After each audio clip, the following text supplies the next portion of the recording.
The moment she stepped through a half-open gate, she witnessed a scene she was never meant to see. Her act of courage plunged her into a labyrinth of betrayals and threats.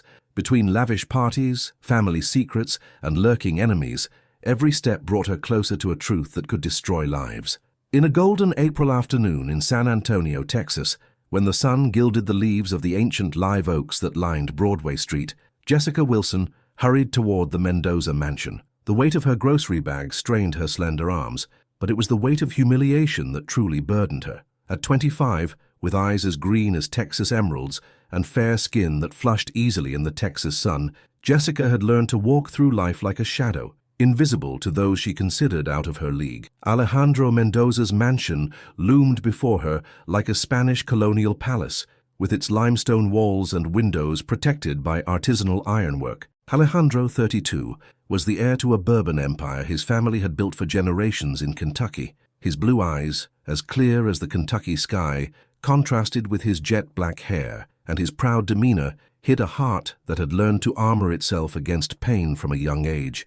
Jessica had been a housekeeper at the mansion for 3 years after losing her mother in a car accident that had left her completely alone in the world. An orphan since she was 18, she had been raised by her Aunt Sarah in a small town near Lexington, where she learned that women like her were born to serve and never to be truly seen. The side gate of the mansion was ajar, and a tense murmur of voices drifted from the main garden, mixing with the scent of gardenias that filled the courtyard. Jessica stopped, intrigued by the aggressive tones that didn't match the house's usual quiet atmosphere. Before she could fully understand what was happening, her eyes met a scene that chilled her to the bone. Alejandro was cornered next to the garden's central fountain by 2 menacing-looking men. One of them, a burly guy with scars on his face, pressed something against her boss's ribs while the other nervously scanned their surroundings.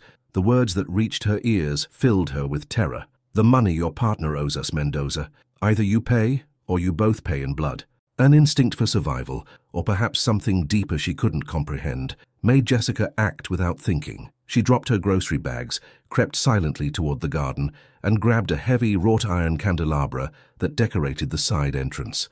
With a strength she didn't know she had, she hit the man closest to Alejandro squarely on the head. The attacker collapsed instantly. Alejandro, taking advantage of the confusion, managed to disarm the second man and subdue him before he could react. Within minutes, both attackers lay unconscious on the garden floor, while Jessica and Alejandro stared at each other with wide eyes, breathing heavily. "Are you okay?" she asked in a trembling voice, unable to believe what she had just done. Alejandro looked at her for the first time, truly looked at her, not as the silent employee who cleaned his house and prepared his meals, but as the brave woman who had just saved his life. In her green eyes, he saw a glint of courage that contrasted with her small frame and the hands that still trembled from adrenaline. "Yeah, thanks to you," he replied, his voice hoarse with tension. How did you know what to do?" Jessica shrugged, suddenly feeling self-conscious under the intense gaze of those blue eyes that now saw her in a completely different way. "I don't know.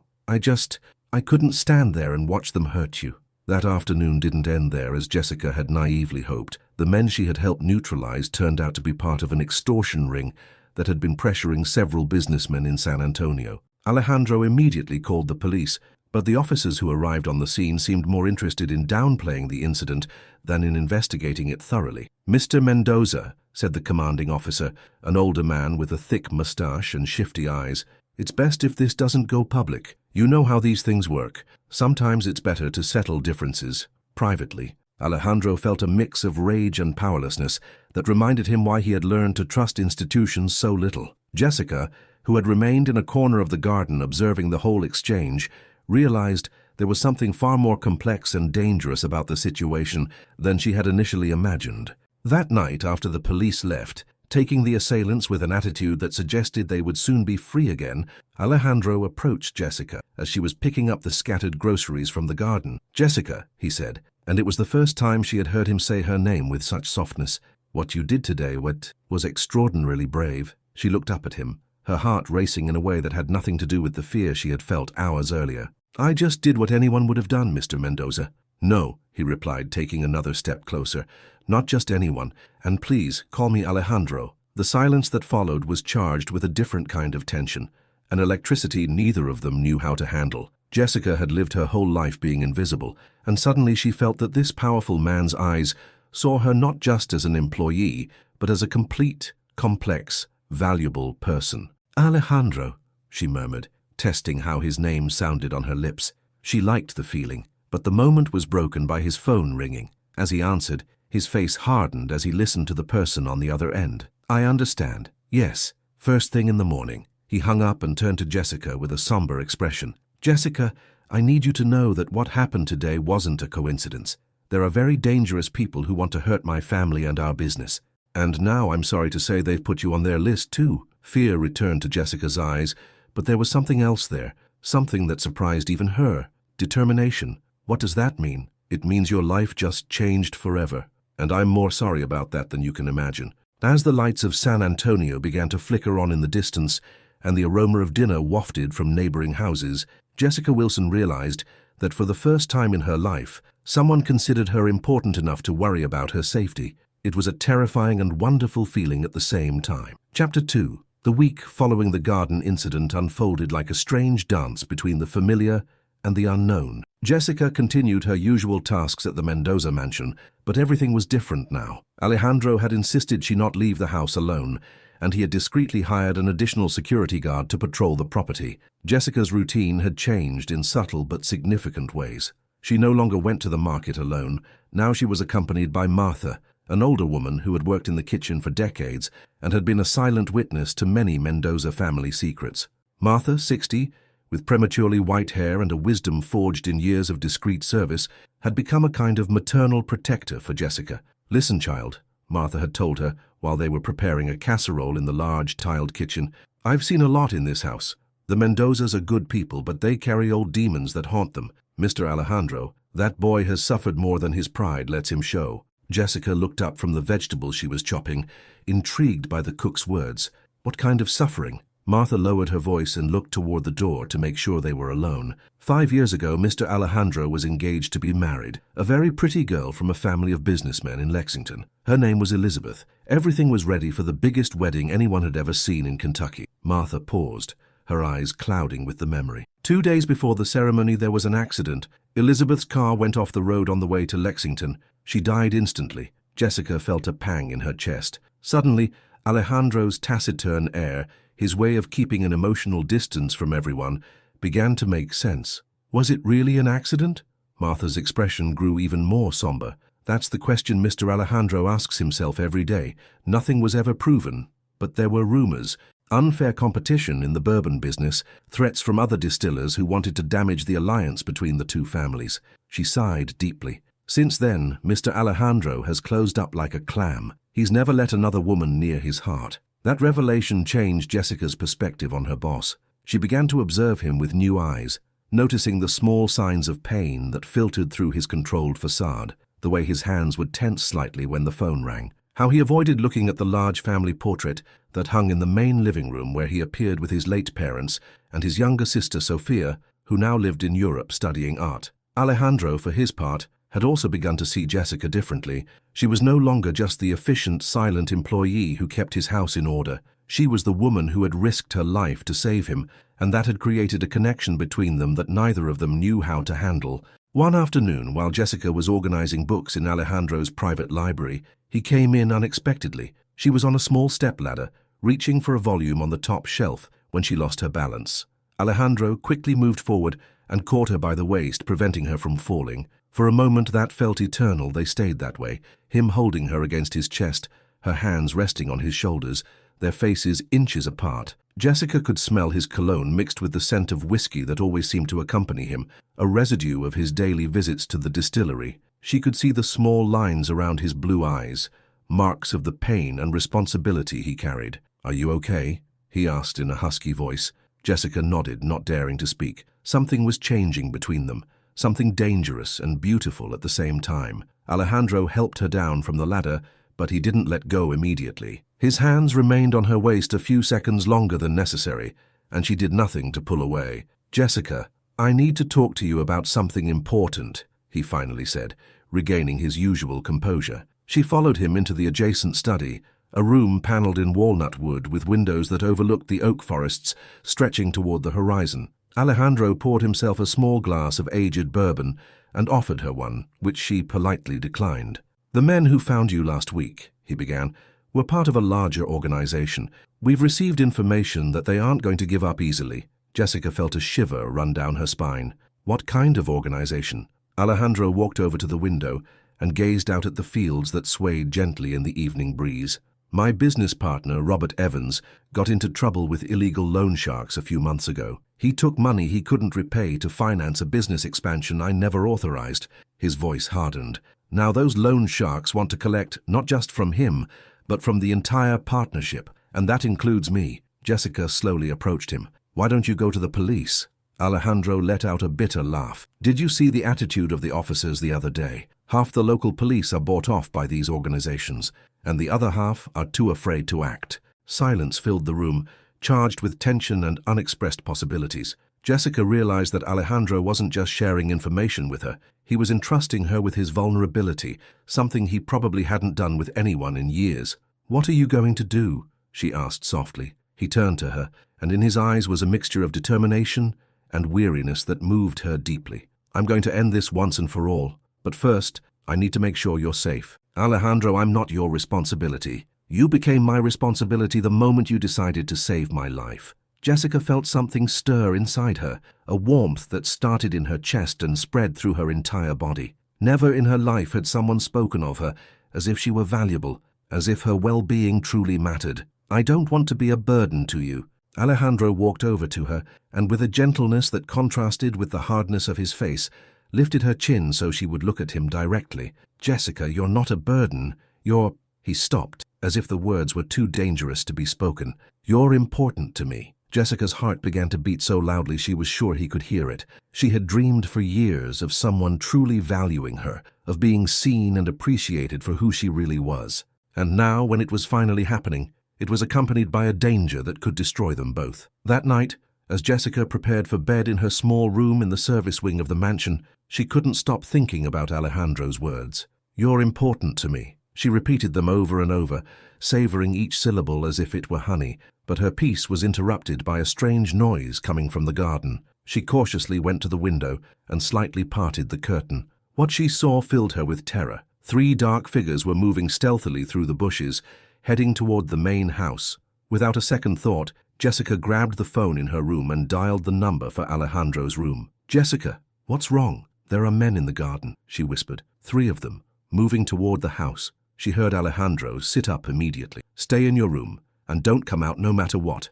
I'm going to call the security guard." But when Alejandro tried to contact the guard, there was no answer. Fear settled in his chest like a cold stone. He quickly got dressed, took the gun he kept in his nightstand drawer, and moved silently toward the garden. Jessica, despite the instructions to stay in her room, couldn't resist the temptation to watch from the window. She saw Alejandro moving carefully through the shadows, and her heart raced as much from fear as from admiration for his courage. Suddenly, one of the intruders broke away from the group and headed directly toward the service wing, toward her room.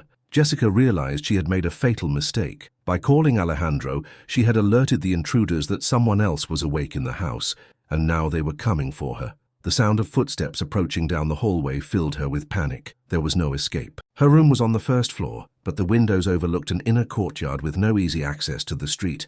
Her door didn't have an internal lock. The footsteps stopped right in front of her door. Jessica held her breath, her heart beating so loudly she was sure whoever was on the other side could hear it. The doorknob began to turn slowly. At that moment, a question flashed through her mind like lightning. Was it worth fighting for a life that until a week ago she had considered unimportant? And the answer came with surprising clarity. Yes, it was worth it, because for the first time in her existence, someone considered her important. Jessica grabbed the ceramic lamp from her nightstand and positioned herself next to the door, ready to defend her life as she had defended Alejandro's in the garden. The door opened slowly, and a dark figure slipped into the room. Chapter 3. The figure that entered Jessica's room moved with the caution of a predator, but what he didn't expect was to find resistance. As the intruder fully stepped inside, Jessica brought the ceramic lamp down with all her strength against the man's head. The blow echoed like a cannon shot in the stillness of the night, and the attacker stumbled back, his hands going to his head with a groan of pain. There was no time to celebrate. Jessica knew the other 2 intruders would appear soon. She ran toward the door, but the injured man grabbed her ankle, making her fall to the floor with a hard thud that knocked the wind out of her. In the darkness, She could see the metallic glint of a knife coming toward her. At that moment, Alejandro burst into the room like a storm. His years of shooting practice and physical fitness allowed him to neutralize the attacker with an efficiency that surprised even Jessica. Within seconds, the man lay unconscious on the floor, and Alejandro was helping her up. "Are you hurt?" he asked, his hands quickly running over her body to check for injuries, his blue eyes gleaming with a mix of fury and concern she had never seen before. "No, I'm okay," Jessica murmured, though she was trembling like a leaf in the wind. "The other two fled when they heard me coming," Alejandro explained as he helped her to her feet. "But this has to end now." What followed were the most intense hours of both their lives. Alejandro called not the local police, but a federal contact he had in Washington, D.C., an upright commander named David Carter, who had been a college classmate. The FBI arrived in less than 2 hours, and with them came an operation that had been in the works for months. It turned out that Robert Evans, Alejandro's partner, had not only borrowed money from criminal organizations, but had also been laundering drug money through their joint ventures. The extortion ring that had attacked Alejandro was just the tip of the iceberg of a much larger operation that included several prominent businessmen in Kentucky. While federal agents questioned the captured attacker and processed the crime scene, Alejandro and Jessica found themselves alone in the library, the same place where they had shared their first moment of real intimacy days earlier. "Everything is going to change now," Alejandro told her, pouring 2 glasses of brandy with hands that were still trembling slightly from the adrenaline running through his veins. "Robert is going to be arrested, and I'll have to testify in a federal case that could last months, maybe years." Jessica accepted the glass but didn't drink. She was watching Alejandro's face, memorizing every line, every gesture, as if he might disappear at any moment. "What does that mean for us?" she asked in a voice that was barely audible. The question hung in the smoke-filled, tense air. Alejandro approached her slowly, as if he were nearing a wild animal that might bolt at any moment. "Jessica, what I feel for you," he began, but stopped, struggling with words that seemed too big, too dangerous to be spoken. "What do you feel for me?" she insisted, needing to hear the truth no matter how painful it might be. Alejandro set his glass on the table and took Jessica's hands in his. They were strong hands, calloused from work in the fields, but they touched her with a gentleness that made her feel as if she were made of fine glass. "I feel like with you, I can believe in something beautiful again," he finally admitted. "After Elizabeth, I thought my heart had died with her, but you've shown me that there's still room for love in my life." Tears began to roll down Jessica's cheeks, but they weren't tears of sadness. They were the tears of a woman who had finally found her place in the world, in the arms of a man who saw her not as an employee, not as a burden, but as a gift from fate. "Alejandro, she began, but he stopped her by gently placing a finger on her lips. "Don't say anything yet. What I have to say to you is important." His expression became serious, almost somber. "The next few months are going to be dangerous. There will be trials, threats, probably more intimidation attempts. I can't ask you to go through that with me." Jessica stepped back, freeing her hands from his. An expression of determination that he was beginning to recognize crossed her face. "Are you trying to push me away?" "I'm trying to protect you." "What if I don't want you to protect me? What if I want to be by your side no matter what comes?" Alejandro looked at her with an expression that mixed admiration, fear, and something that looked dangerously like true love. "Jessica, you don't understand what you're saying. These men won't stop. They'll look for ways to hurt you to get to me. They'll use your past. They'll invent lies about you. They'll try to destroy your reputation and your peace of mind." "My reputation," she repeated with a laugh that sounded bitter. "What reputation? I'm an orphan with no family, no fortune, no important connections. What can they take from me that I haven't already lost?" "They can take your life. And what kind of life would I have away from you?" The question left her lips before she could stop it, charged with a vulnerability that scared even her. Alejandro closed his eyes, as if Jessica's words were physical blows.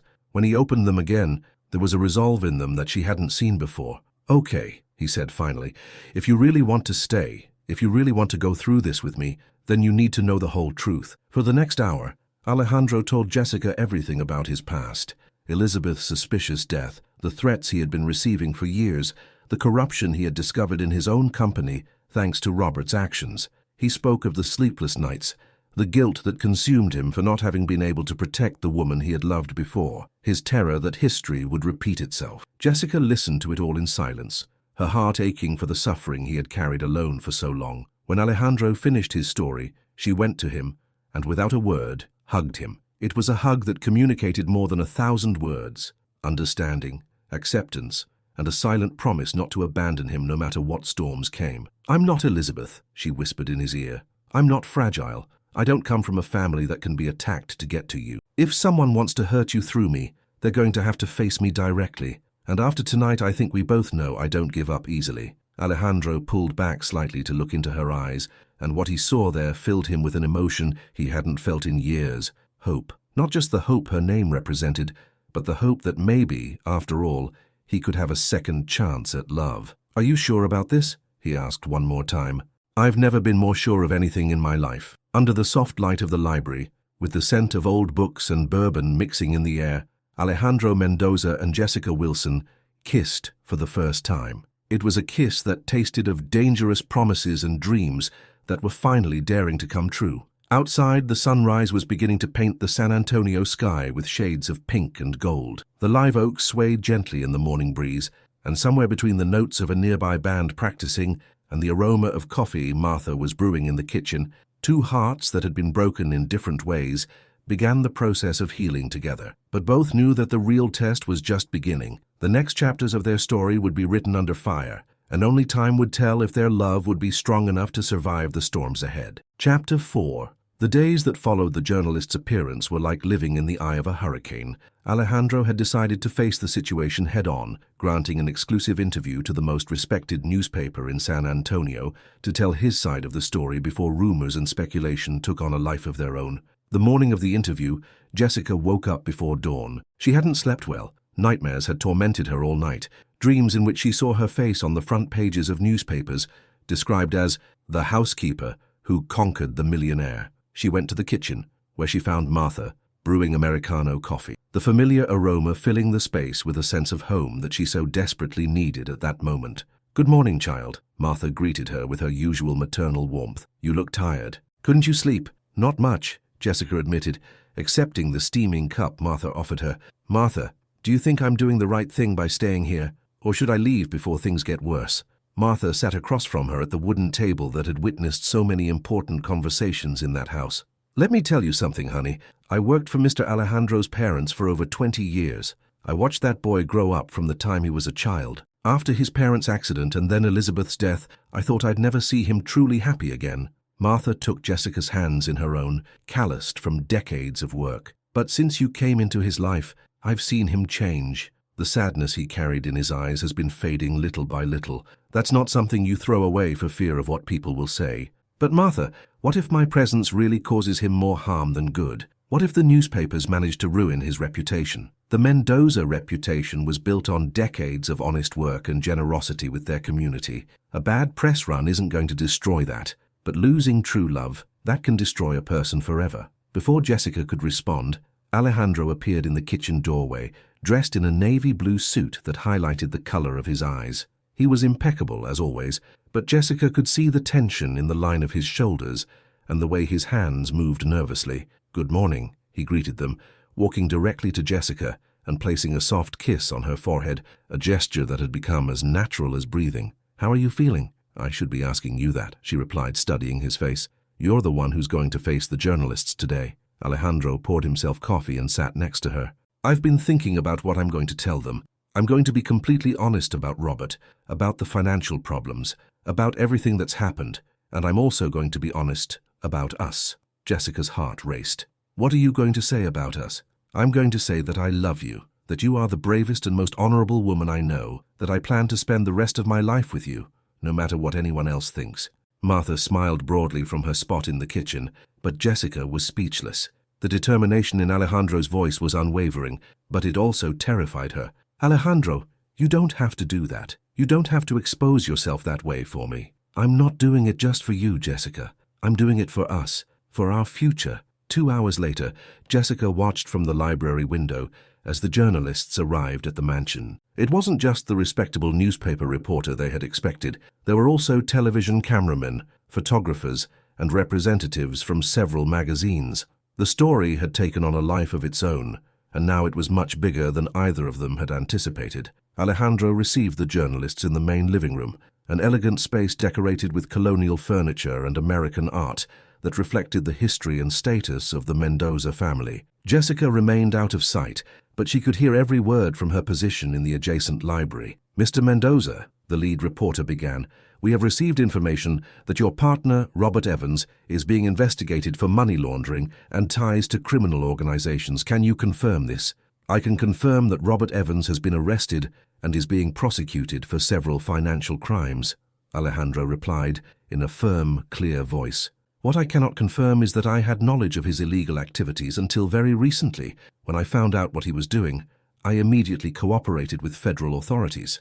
There are rumors that you are romantically involved with an employee of this house, and that this relationship may have influenced your ability to properly supervise your business. How do you respond to those accusations?" Jessica held her breath. This was the moment she had been dreading. "It's true that I'm in love with Jessica Wilson," Alejandro declared without hesitation. "But any suggestion that our relationship affected my business judgment is completely false. In fact, it was Jessica who discovered many of the financial discrepancies that helped the authorities build their case against Robert. Not only was she not a distraction, she was instrumental in exposing the corruption." "Mr. Mendoza, don't you find it problematic to get romantically involved with someone who works for you? Isn't there an inherent power imbalance in that situation?" The question hit Jessica like a slap. It was the exact same doubt that had tormented her since the beginning of her relationship with Alejandro. "Jessica no longer works as a housekeeper in this house," Alejandro explained.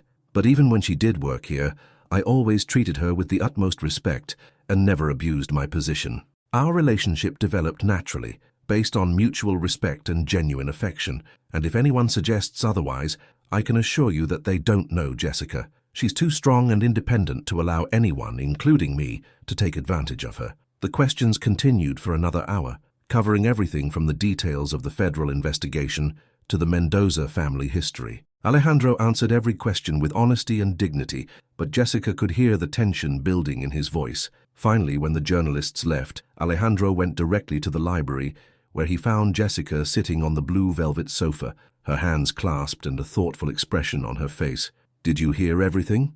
he asked, sitting down next to her. "Every word." Jessica looked at him with a mix of admiration and concern. "Alejandro, what you said out there was beautiful, but it was also very risky." "It wasn't risky, it was honest. Honesty can sometimes be the riskiest thing of all." Alejandro took her hands and brought them to his lips, gently kissing her knuckles. "Jessica, I need you to know something. No matter what they publish tomorrow, no matter how people react, I don't regret anything I said today. I'm proud to love you and I want the whole world to know it." Tears began to form in Jessica's eyes, but before she could respond, Martha appeared in the doorway with a look of concern that immediately put both of them on alert.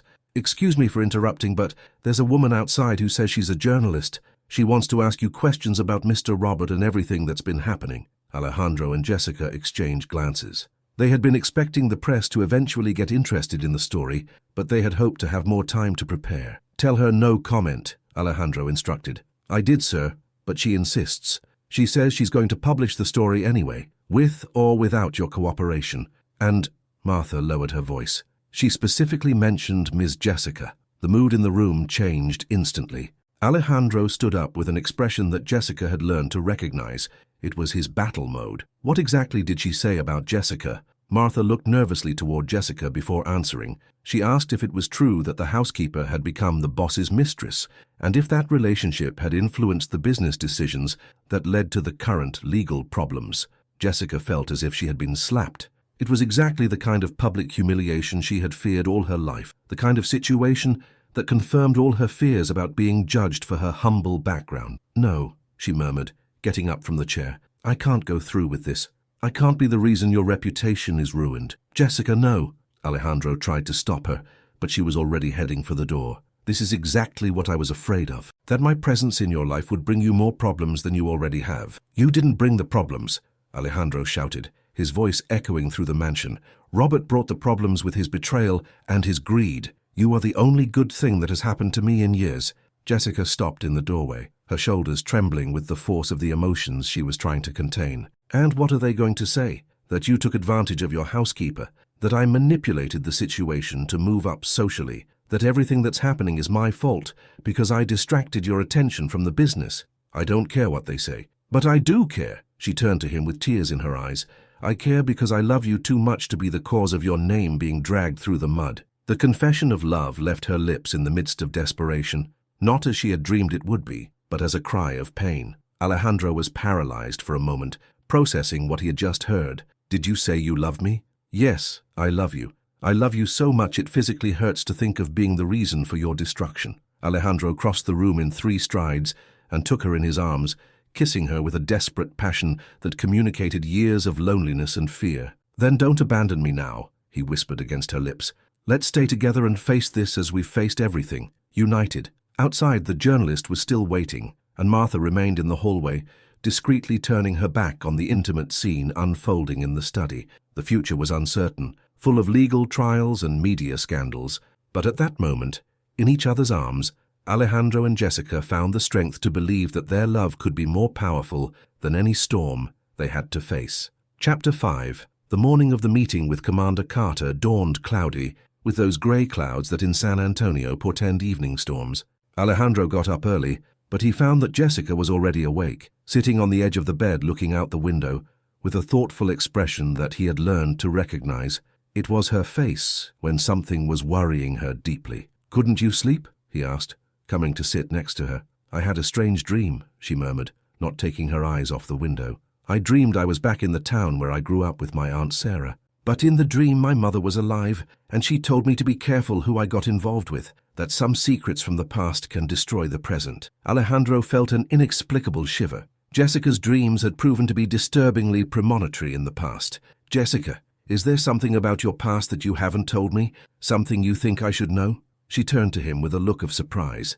"No, of course not. My life has been very simple, Alejandro. There are no secrets to hide." She paused, studying his face. "Why do you ask? Is there something you haven't told me?" Before Alejandro could answer, they heard the sound of a car approaching the driveway. It was too early for visitors, and both knew that Commander Carter was supposed to meet Alejandro at the federal offices downtown, not at the mansion. They went to the window and saw a black government car parking in front of the main entrance.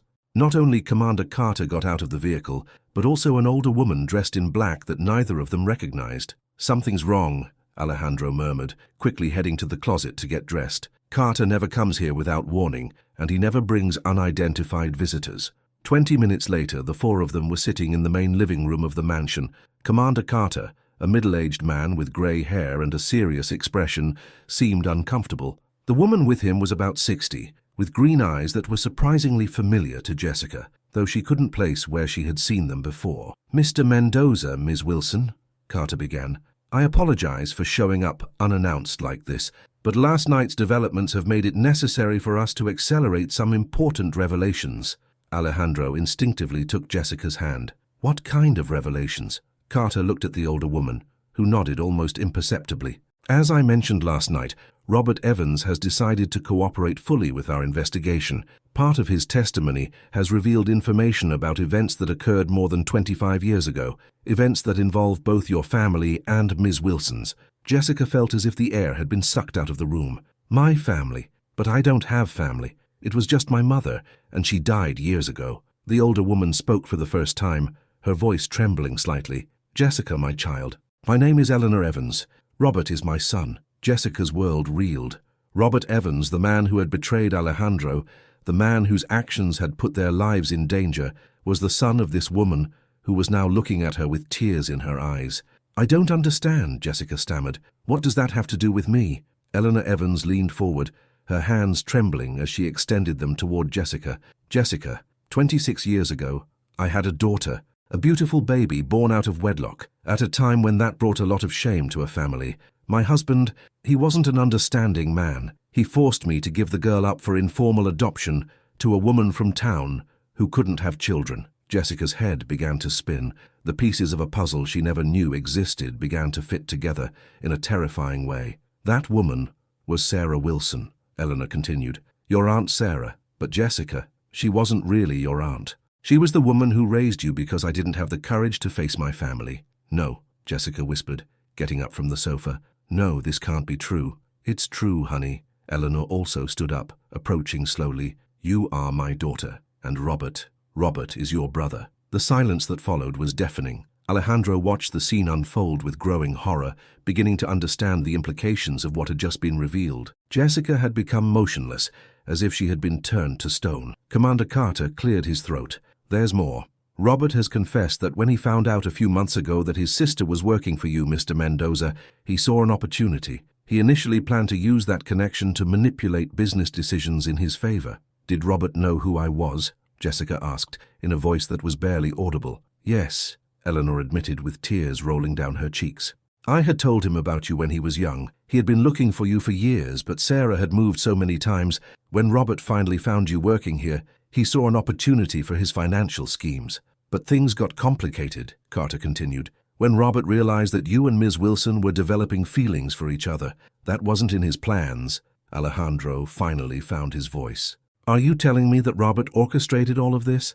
That he knew Jessica was his sister and still put her in danger? Robert insists that he never wanted her to get hurt. He says the criminal attacks were the result of his own debts, not something he planned. But he admits he did nothing to protect her once the threats began. Jessica slowly walked to the window, turning her back on everyone. Her mind was a chaos of emotions, betrayal, confusion, pain, and something that looked dangerously like the relief of finally knowing the truth about her origin. Jessica, Eleanor's voice trembled, I know this is a terrible shock. I know you probably hate me for abandoning you, but I want you to know that not a single day went by in all these years that I didn't think of you, that I didn't wonder if you were okay, if you were happy. Why now? Jessica asked without turning around. Why are you telling me this now? Because Robert told me you were in danger, and because when I saw your picture in the newspaper yesterday, I saw the same beautiful girl I had to give up so many years ago. I couldn't live with the secret anymore. Alejandro approached Jessica slowly, not knowing if his presence would be welcome at that moment. When he put a hand on her shoulder, he felt her trembling like a leaf. Jessica, are you okay? She turned to him, and what he saw in her eyes tore him apart. It was the look of someone whose entire world had just changed forever. Alejandro, all this time, the man who betrayed you, the man who put our lives in danger, is my brother. That doesn't change anything between us. How can you say that? It changes everything. Eleanor intervened from her place on the sofa. Jessica, please don't blame Alejandro for Robert's sins, and don't blame yourself. I'm not blaming myself, Jessica exploded, all her contained emotions coming out at once. I blame you. You abandoned me when I was a baby. You let me believe my whole life that I had no family, that I was completely alone in the world. And now, you show up here and expect what? For me to forgive you, for me to act like we're a happy family. Tears began to roll down Jessica's cheeks, but they weren't tears of sadness. They were tears of pure rage, of decades of loneliness and abandonment that had finally found a target. And Robert, she continued, her voice rising, my own brother, knew who I was and still used me as a pawn in his schemes. He put me in danger. He put Alejandro in danger. And why? For money. Eleanor was now openly weeping. Jessica, I was very young, very scared. My family would have disowned me. So what? That wasn't an excuse to abandon your daughter. Commander Carter cleared his throat uncomfortably. Ms. Wilson, I understand this is very emotional, but we need to talk about the next steps. Robert is willing to testify against the entire criminal network, which could result in a quick resolution to the threats against you. But he needs to know if you would be willing to see him. See Robert? Jessica looked at him as if he had suggested something obscene. Why would I want to see the man who lied to me my whole adult life? Because he says he has more information. Information about why he chose to specifically use your connection to Mr. Mendoza for his schemes, and also information about what really happened to Elizabeth Turner. The name of his ex-fiancée fell on Alejandro like an anvil. He had remained relatively silent throughout the revelation, trying to process the implications, but now all his attention was focused on the commander. What about Elizabeth? Robert claims that Elizabeth's accident was not an accident. The air in the room became thick as honey. Alejandro felt as if someone had punched him in the stomach. What are you saying? Robert says there was a contract on Elizabeth's life, a contract placed by business competitors who wanted to prevent the merger between your family and hers. And he knew about that contract. He knew and didn't warn me? Alejandro's voice was dangerously low. According to his testimony, he was the one who provided them with information about Elizabeth's movements that day. Jessica watched Alejandro's face transform. The carefully maintained composure that characterized him crumbled, replaced by a pure rage that she had never seen before. Are you telling me that Robert was responsible for Elizabeth's death? Indirectly, yes. Alejandro walked toward the door with steps that echoed like thunder on the marble floor. Where are you going? Jessica shouted after him. I'm going to kill Robert Evans. Alejandro, no! Jessica ran after him, catching up to him in the foyer. You can't do that. Why not? That man killed the woman I loved and then used the woman I love now for his criminal schemes. Because he's my brother. The words came out of Jessica's mouth before she could stop them. Alejandro stopped dead in his tracks, turning to her with a look of disbelief. Are you defending him? No, I'm not defending him. But Alejandro, if you kill him, you also destroy any chance of this case being resolved legally. You become a criminal, and I can't lose another important person in my life. Commander Carter and Eleanor had caught up to them in the foyer. Mr. Mendoza, Carter said in a firm voice, I understand your rage, but we need Robert to stay alive to complete his testimony. It's the only way to ensure the entire criminal network is dismantled. Alejandro stood in the foyer for several minutes, his breathing ragged, his hands clenched into fists at his sides. Jessica could see the battle raging inside him, the thirst for revenge against the need for legal justice. Finally, he spoke, without looking at any of them. I want to see Robert. I want to hear what he did from his own mouth. Alejandro, Jessica put a hand on his arm. Are you sure? Are you sure you can control your temper? He looked at her then, and in his eyes was a pain so profound that she felt as if her own heart was breaking in two. Jessica, I need to understand. I need to understand why the man who was supposed to be my partner, my friend, could do something so monstrous. And I need to understand how it's possible that the woman I love is the brother of the man who destroyed my life once and almost destroyed it again. The words hurt more than Jessica had expected. She realized that Alejandro wasn't just processing Robert's betrayal. He was questioning whether his relationship with her could survive this revelation. Alejandro, I didn't know any of this. You have to believe me. I know you didn't know. His voice softened slightly. But how do we move forward knowing what we know now? It was the question neither of them wanted to face, but it hung in the air like a sword of Damocles. How could their love story continue when it was built on the rubble of so much betrayal and pain? Eleanor Evans, who had remained silent during this exchange, finally spoke. Jessica, Alejandro, I know I have no right to an opinion on your lives, but I can see that you love each other very much. Don't let Robert's and my mistakes destroy something so beautiful. Eleanor, Jessica said, turning to the woman she had just discovered was her mother, I need time to process all this. I can't just act like we're family after a revelation like this. I understand, honey. I just hope that someday you can find some forgiveness in your heart. Commander Carter intervened once more. I need you to make a decision about Robert. Do you want to see him or not? Alejandro and Jessica looked at each other for a long moment, communicating without words in the way they had developed during their time together. We're going to see him, Alejandro finally decided, but we're going together. Are you sure you want to do this? He asked Jessica. She nodded, although her expression revealed how difficult that decision was.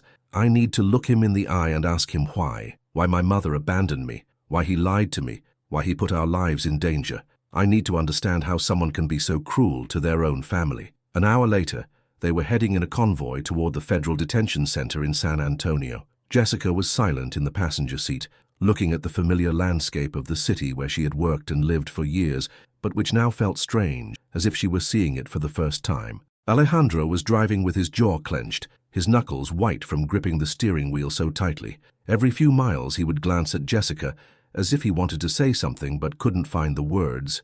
Jessica, he finally said when they stopped at a traffic light, I need you to know something before we see Robert. What? No matter what he says, no matter how he tries to justify his actions, that doesn't change what I feel for you. Jessica felt a knot in her throat. Are you sure? Because if you need time to process all this, if you need distance from me while you sort out your feelings about Robert and what he did, no. His response was immediate and firm. I don't need distance from you. I need you now, more than ever. But Alejandro, I'm the sister of the man who caused Elizabeth's death. How can you separate that? Alejandro pulled into a parking lot and turned completely toward her, taking her hands in his. Jessica Wilson, look at me. He waited until her green eyes met his. You are not responsible for Robert's actions, just as he is not responsible for your goodness. You didn't choose to be his sister, but I did choose to love you, and that choice has nothing to do with him. But what's going to happen when we see him? When you have to look him in the eye knowing he was responsible for Elizabeth's death? Alejandro closed his eyes and took a deep breath. I don't know. Honestly, I don't know if I'll be able to control myself, but I know that if you're with me, if we're in this together, we can get through anything. They arrived at the detention center 20 minutes later. It was a modern but austere building, with high concrete walls and small windows that looked more like slits. Commander Carter and Eleanor were already waiting for them in the parking lot. "Ready?" Carter asked. Alejandro and Jessica looked at each other one last time, seeking strength in each other's eyes. "Ready," they replied in unison.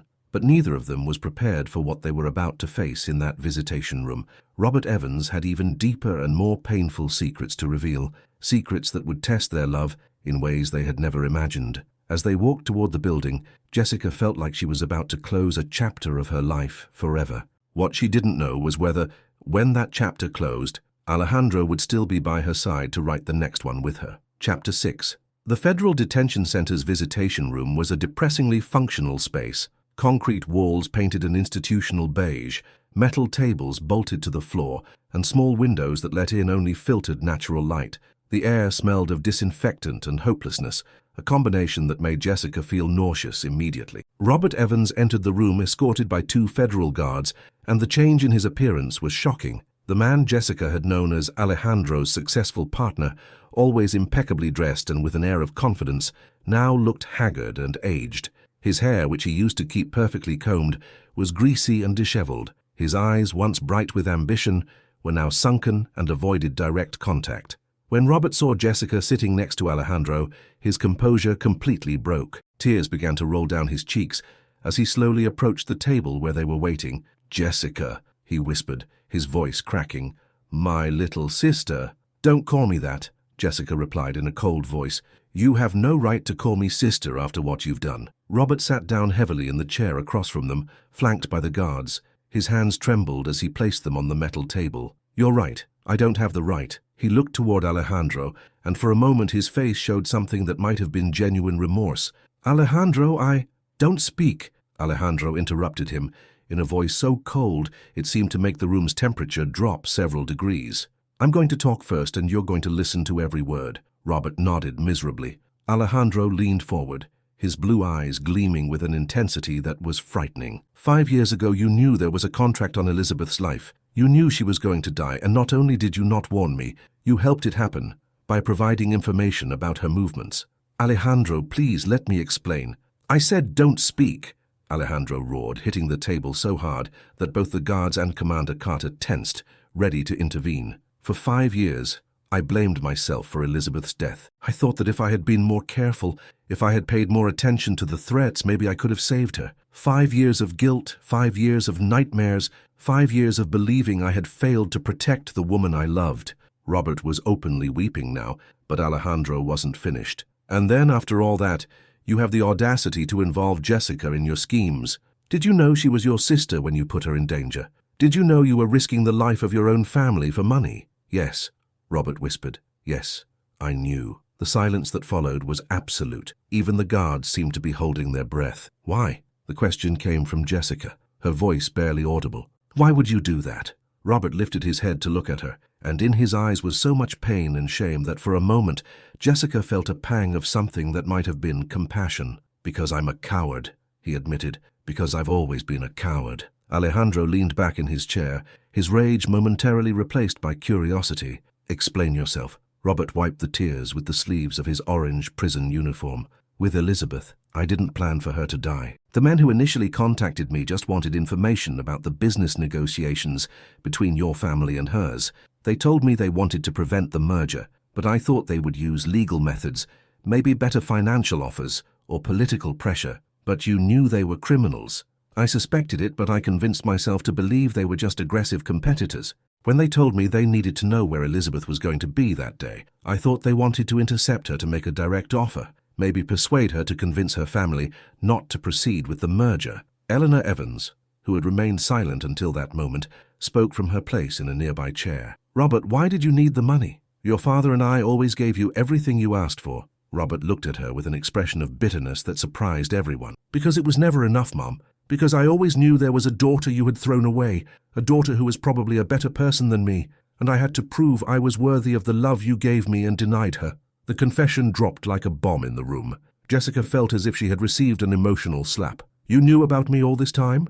Since I was 12. I heard Mom and Dad arguing about you one night. Dad was drunk and yelled that she had been a fool for getting rid of the bastard, because now they had no other children but me, and I was turning out to be a disappointment." Eleanor put her hands to her mouth, horrified. "Robert, you were never a disappointment."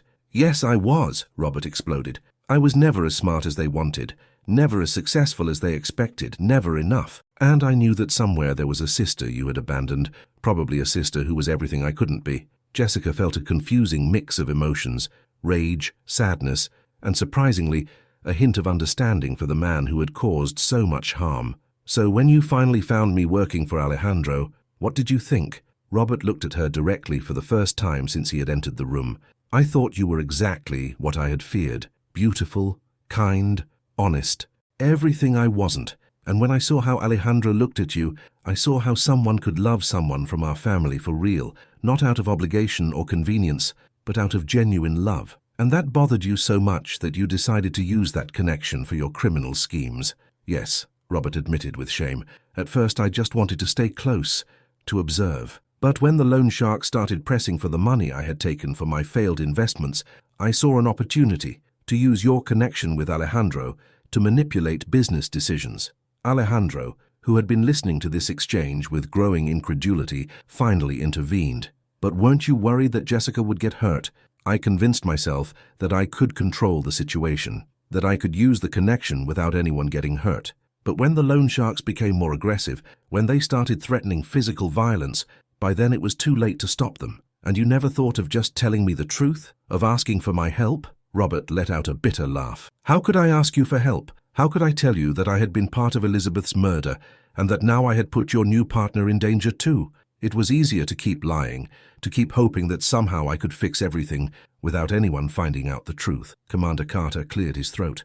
"Robert, we need you to be specific about Elizabeth Turner's death. Who exactly put the contract on her life?" "Michael Thompson and his organization." Thompson had government construction contracts that depended on keeping certain families out of the bourbon industry. The merger between the Mendozas and the Turners would have created a competition too powerful for his interests.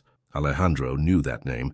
Michael Thompson was a businessman in San Antonio with a questionable reputation, but he had never had concrete evidence of criminal activity. "Is Thompson still active?" "Yes, and when he found out that I was cooperating with the authorities, he put a contract on my life too, and probably on yours."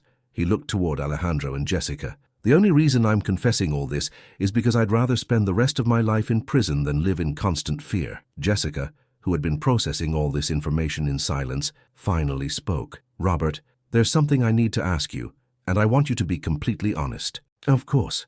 When I was hired to work at Alejandro's mansion 3 years ago, was it a coincidence or did you plan it?" Robert lowered his gaze and his silence was a sufficient answer. "Robert," Jessica insisted, "did you arrange for me to be offered that job?" "Yes," he finally murmured. "I had been looking for you for years. When I finally located you, I saw that you were struggling financially after Sarah's death. I spoke with Martha, Alejandro's cook, and suggested that they needed extra help in the house." Jessica felt as if the floor had opened up beneath her. "Are you telling me that my job, my life of the last 3 years, was all part of a manipulation?" "At first, yes, but Jessica, please, you have to believe that I never imagined you would fall in love with Alejandro, or that he would fall in love with you. That was completely real, completely genuine." Alejandro stood up so abruptly that his chair toppled backward with a crash that echoed throughout the room. "Enough! That's enough!" His voice was a roar of pure rage.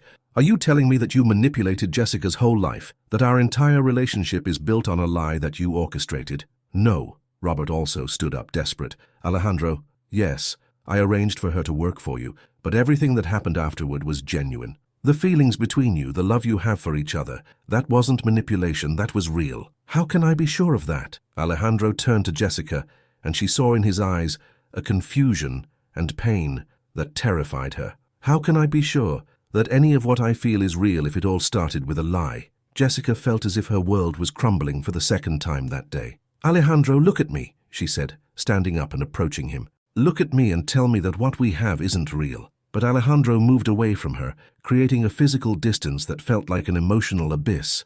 "I don't know. I no longer know what's real and what's manipulation." Tears began to roll down Jessica's cheeks, but her voice remained firm. "Do you know what's real, Alejandro Mendoza? That I saved your life without knowing who you really were, without knowing that my brother had betrayed you. Do you know what else is real? That I fell in love with you not because it was part of some plan, but despite all my fears about not being good enough for you." "Jessica, I'm not finished."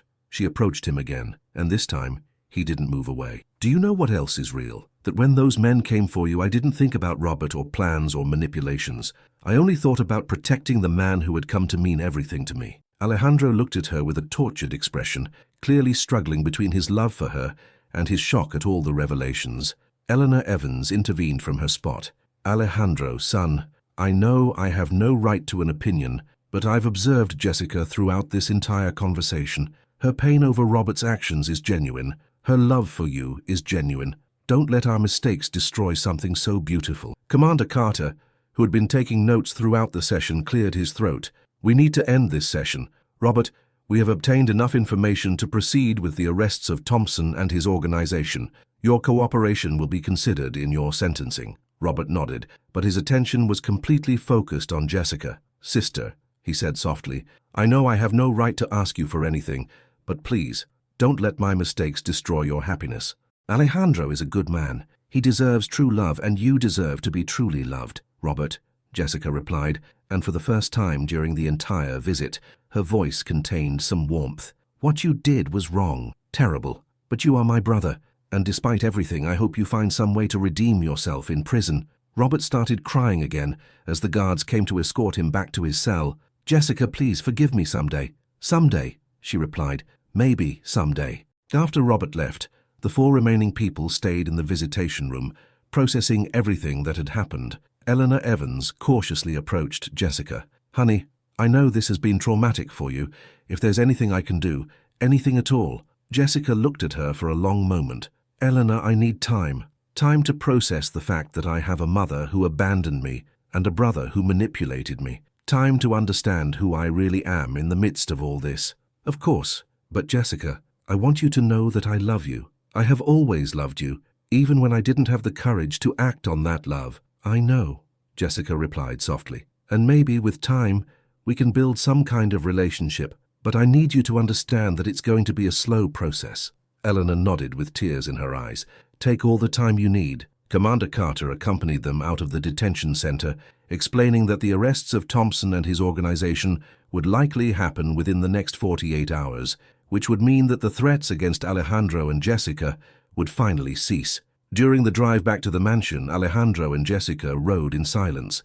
There was so much to process, so many emotions to organize, that neither of them knew where to begin. It wasn't until they arrived at the mansion and found themselves alone in the library that they could finally talk. Jessica, Alejandro began, his voice carefully controlled, I need you to tell me honestly. Did you ever suspect that Robert had something to do with your job here? Jessica sat on the sofa, where they had shared intimate conversations so many nights, but now it felt like foreign territory. Never. Alejandro, I swear on Sarah's memory that I never suspected Robert was my brother, or that he had orchestrated my arrival here. And now that you know, how does it make you feel to know that our relationship began with a manipulation? Jessica thought carefully before answering. It makes me feel confused, betrayed, but it also makes me feel more certain of one thing. What thing? That what I feel for you is completely real. Because Alejandro, if it had been part of some plan of Robert's, if I had known about the manipulation, don't you think it would have been easier for me to make you fall in love? Don't you think I would have been more aggressive, more calculating? Alejandro considered her words. Instead, Jessica continued, I spent 3 years trying to be invisible, 3 years convinced that I would never be good enough for someone like you. That doesn't sound like someone who was following a plan, does it? No, Alejandro admitted, sitting next to her on the sofa. No, it doesn't sound like that. Alejandro, Robert may have orchestrated my getting the job here, but he didn't orchestrate my feelings. He didn't orchestrate yours. He didn't orchestrate the moment I grabbed that candelabra to save you, or the nights we spent talking until dawn, or the way you look at me as if I'm the most valuable person in the world. Alejandro took her hands in his, and for the first time in hours, Jessica felt a glimmer of hope. You're right, he said softly. Robert may have created the circumstances, but he couldn't have created the love. Exactly. Alejandro looked her directly in the eyes. Jessica Wilson, no matter how this started, no matter Robert's manipulations or your family's secrets, there's one thing I'm completely sure of. I love you. I love you for who you are, not for how you came into my life. Are you sure? Even knowing I'm the sister of the man who caused Elizabeth's death? Especially knowing that, because that means that despite sharing blood with someone capable of such cruelty, you chose to be kind, brave, and honorable. That makes your love even more precious."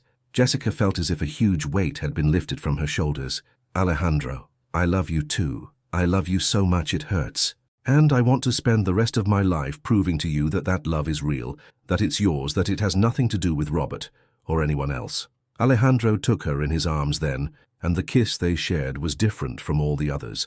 It was a kiss that tasted of second chances, of painful truths finally revealed, and of a love that had been tested by fire and had come out stronger. When they separated, Alejandro had a determined expression that Jessica recognized. It was his face when he had made an important decision. "Jessica, there's something I want to ask you, but first I need you to know that you can say no without it changing anything between us." "What do you want to ask me?" Alejandro got up from the sofa and, to Jessica's surprise, knelt in front of her. From his pocket, he pulled out a small blue velvet box. "Jessica Wilson, I know this isn't the traditional time for this.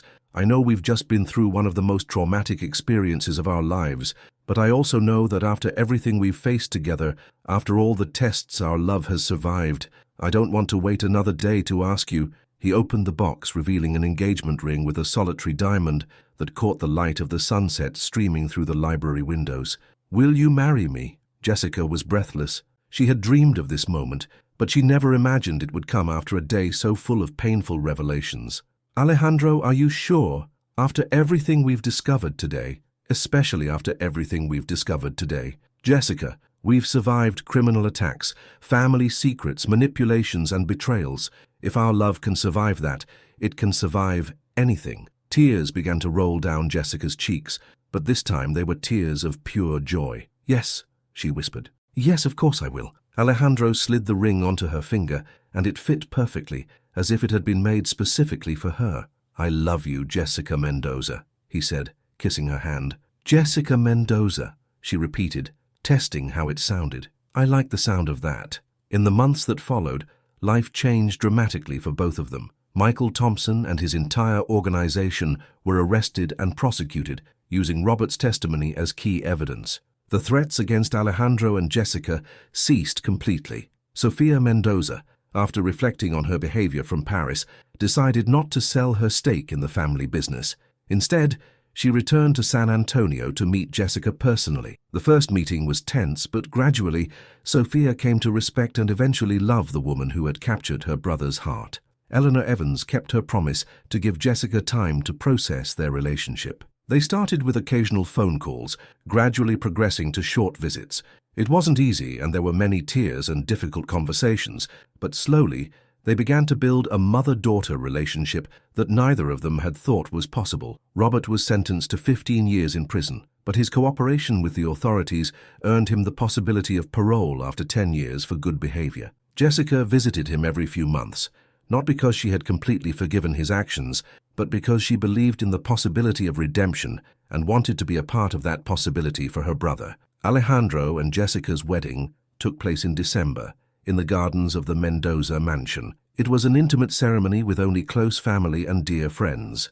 Martha, who had become a mother figure to Jessica, cried more than anyone during the ceremony. Eleanor was present, sitting discreetly in the back, proud but respecting the space Jessica needed. Father Michael, the priest who had baptized Alejandro and had known the Mendoza family for decades, performed the ceremony. In his homily, he spoke about how true love is not the absence of difficulties, but the presence of a commitment to overcome those difficulties together. Alejandro and Jessica, Father Michael said, have shown that the love that survives storms is the love that can build a solid future. During the exchange of vows, Jessica spoke about how Alejandro had taught her that it was possible to be seen and valued for who she truly was. Alejandro spoke about how Jessica had taught him that the heart could heal and love again, even after the deepest trauma. The reception was a joyous celebration with a band, traditional Southern food, and dancing late into the night. But the most emotional moment of the night came when Alejandro and Jessica danced their first dance as husband and wife to Amazing Grace, performed by a local gospel singer. As they danced under the stars of the Texas sky, surrounded by the people who loved them, Jessica murmured in Alejandro's ear, "You know what the most incredible thing about all this is?" "What?" "That after a lifetime of feeling invisible, now I feel seen not just by you but by myself. You've helped me discover who I really am." "And who are you really?" Jessica smiled, a smile that lit up her entire face. I am Jessica Mendoza. I am a strong, brave woman, worthy of love. And I am the wife of the most wonderful man in the world. Yes, you are, Alejandro replied, kissing her softly, in every way. 2 years later, Alejandro and Jessica received the news that they were going to be parents. The pregnancy was a time of pure joy, not overshadowed by the traumas of the past, but illuminated by the promises of the future. Their son, Ryan Alejandro Mendoza Wilson, was born on a sunny May morning, with his mother's green eyes and his father's dark hair. When Jessica held him for the first time, she felt her heart expand in ways she hadn't thought possible. "Look, my love," she whispered to the baby, "you have a family that will love you unconditionally. You'll never have to doubt your place in this world." Alejandro, watching his wife with their son, felt a completeness he had been searching for all his life without knowing it. His family had been through fire and had come out not only intact, but stronger. Eleanor, who was now a present and loving grandmother, cared for Ryan with a devotion that seemed to be her way of making up for the lost years with Jessica. Sophia, who had moved back to San Antonio permanently to be closer to her family, became the little boy's favorite aunt. Even Robert from prison wrote regular letters asking about his nephew and expressing hope of meeting him someday when he was released.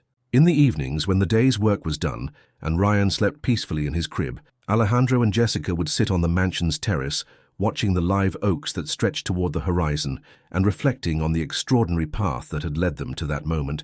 "You know, sometimes I still can't believe this is real," Jessica said one afternoon, leaning against Alejandro's shoulder as the sun set behind the mountains. "What part?" "All of it. The love, the marriage, Ryan, this life we've built together. A few years ago I was a housekeeper who thought she was invisible. Now I'm a wife, a mother, and a co-owner of a successful business. You were always worthy of all of this, Jessica. You just needed the opportunity to see it. And you? Did you ever imagine you could be this happy again after what happened with Elizabeth?" Alejandro considered the question carefully. "Honestly, no. After Elizabeth, I thought my ability to love had died with her. But you taught me that the human heart is more resilient than I believed. You taught me that it's possible to honor the past while building a new future. Do you think she would have approved? Would Elizabeth have approved of our relationship? I think Elizabeth would have wanted me to be happy, and I think she would have loved the woman who made that happiness possible for me." At that moment, they heard the soft sound of Ryan waking from his nap. Jessica got up to go get him, but Alejandro gently stopped her. "I'll go.